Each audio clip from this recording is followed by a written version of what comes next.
আসসালামু আলাইকুম বন্ধুরা। দেশে বর্তমানে ক্রান্তি লগ্ন চলছে। বর্তমানে ইন্টারিয়াম গভর্নমেন্ট বা মধ্যবর্তীকালীন সরকারের প্রধান হিসাবে প্রফেসর ডক্টর ইউনূস স্যারকে আমরা পেয়েছি। এই মুহূর্তে ডক্টর ইউনূস স্যারকে ইন্টারভিউ গ্রহণ করছেন এবিপি নিউজ। উনি বর্তমানে প্যারিস থেকে কথা বলছেন। আমরা তার কথাগুলো শুনব, এরপরে আমরা আমার আলোচনায় ফিরে যাব। Time. Thank you for inviting me. Thank you, sir. So we know that the crisis sort of is unfolding in Bangladesh. We know that, we can call her former Prime Minister Sheikh Hasina. She's left the country. She's come to India. And, for all you know, she can be going to London. That's not clear. But just to understand from you, we know that the country is now under army control, and we've heard the army chief has said that there'll be an interim government.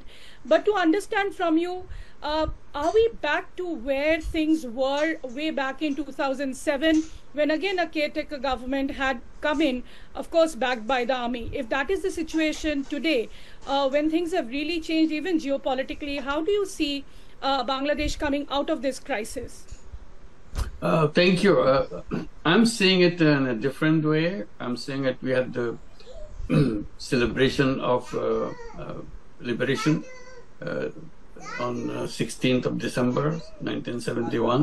That's a fantastic celebration that we had, because we just came out of Pakistani occupation and became an independent country. Today we are having a second Liberation Day. It's a fantastic celebration going all over the country. We got rid of something that we didn't want to sit around on our heads all these years.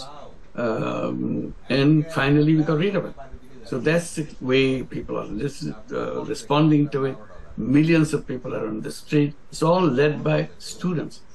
It's all started very in a simple way. Students wanted something changed in their quota for the government jobs. Simple demand, but the way mistreated, mishandled by the government, by attacking them, beating them, shooting them, it grew bigger and bigger. The Prime Minister brought in police after police to handle them.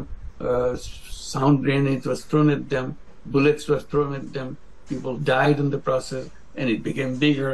He brought the border guards to control. Again, it became bigger. Many people killed. And then she brought the army and the curfew. So it went on and on with the support and encouragement of the government to make it happen. Ultimately, it became so big, and the demand becomes simple now, not a quota. Resign. You are the one that created all this mess, so you resign and go. And finally, she had to resign and go. Mm-hmm.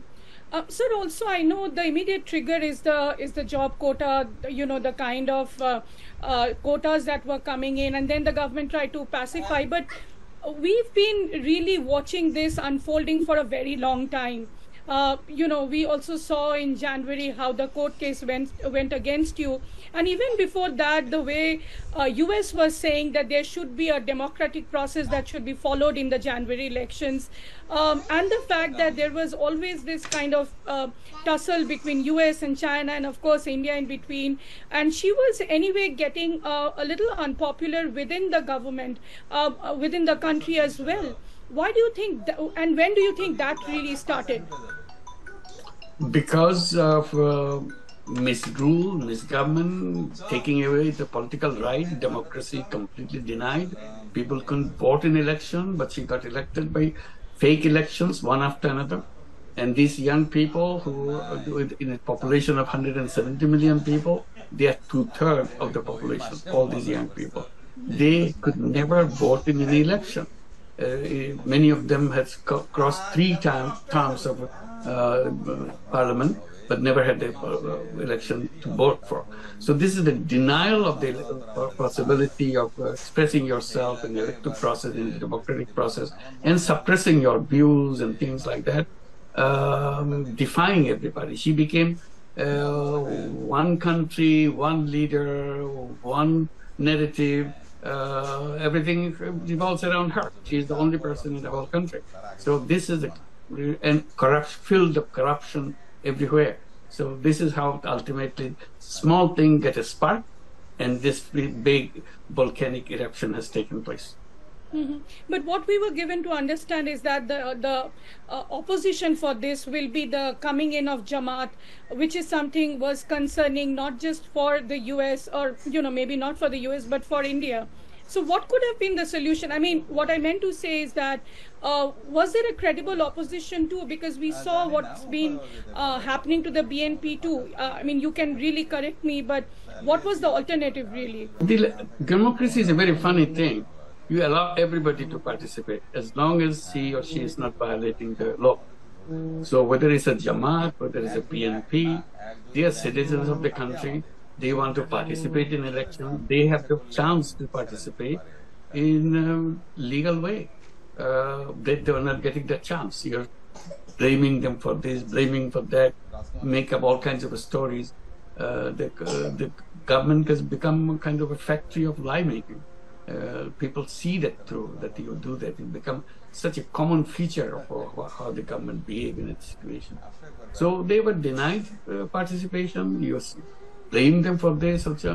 If Trump can run in a presidential election, he says things, obnoxious things, but nobody says, oh, he should be denied to the right to run in the election. Nobody says that. This is his right.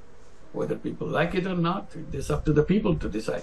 You didn't give any chance to people to decide whether they like Jamaat or not. You decided Jamaat is no good. That's the problem. You have to get back to the democratic process. Give them the freedom, every single citizen's freedom to express themselves, form their own political party, express themselves, as long as they don't violate the law.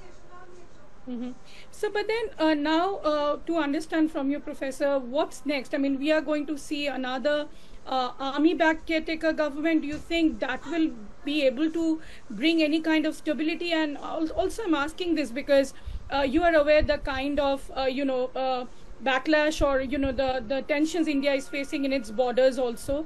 People are trying to cross over, and, there are these tensions that you can read the statements from the Border Security Force, the BSF, the kind of problems they are facing. But even then we were seeing that Bangladesh GDP growth was rising and all that. Do you think now with this kind of setup that will come in, as the army chief has said, that there'll be no emergency, an interim government, a caretaker government will be coming in?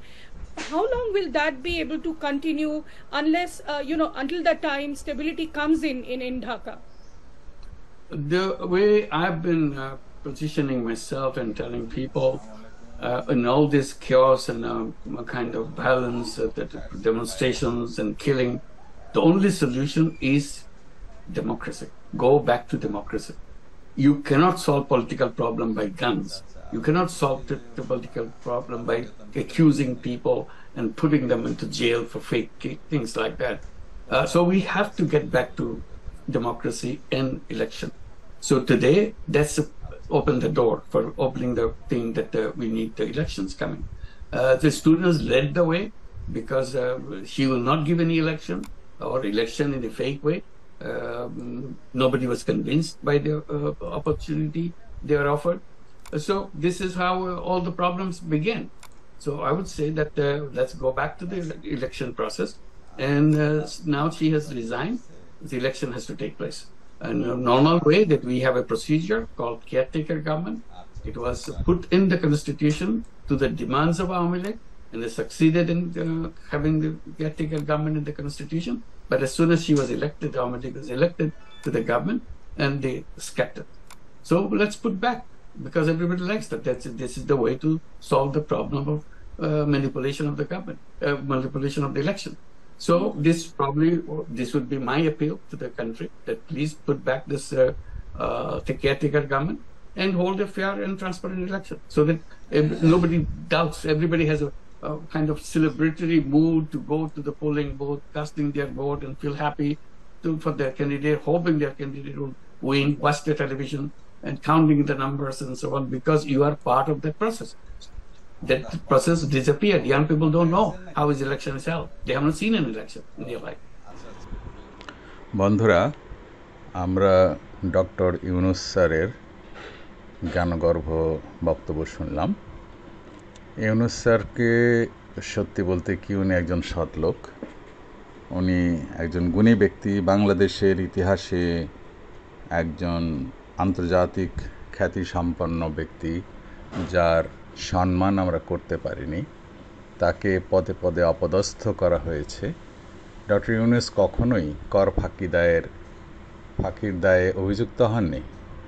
তিনি সারা বিশ্বে সমাদৃত হয়েছেন। তো আমাদের তত্ত্বাবধায়ক সরকার তথা অন্তর্বর্তীকালীন সরকারের প্রধান হিসেবে দায়িত্ব গ্রহণ করায় আমরা তাকে অভিনন্দন জানাই। তিনি সঠিকভাবে দেশকে পরিচালনা করুন এবং দেশে শান্তি শৃঙ্খলা ফিরিয়ে আনুন এবং একটি সুন্দর সুষ্ঠু জনগণের রায়ের নির্বাচন অনুষ্ঠান করুক, এই কামনা করে এখানে শেষ করছি। আল্লাহ হাফিজ। বাংলাদেশ জিন্দাবাদ।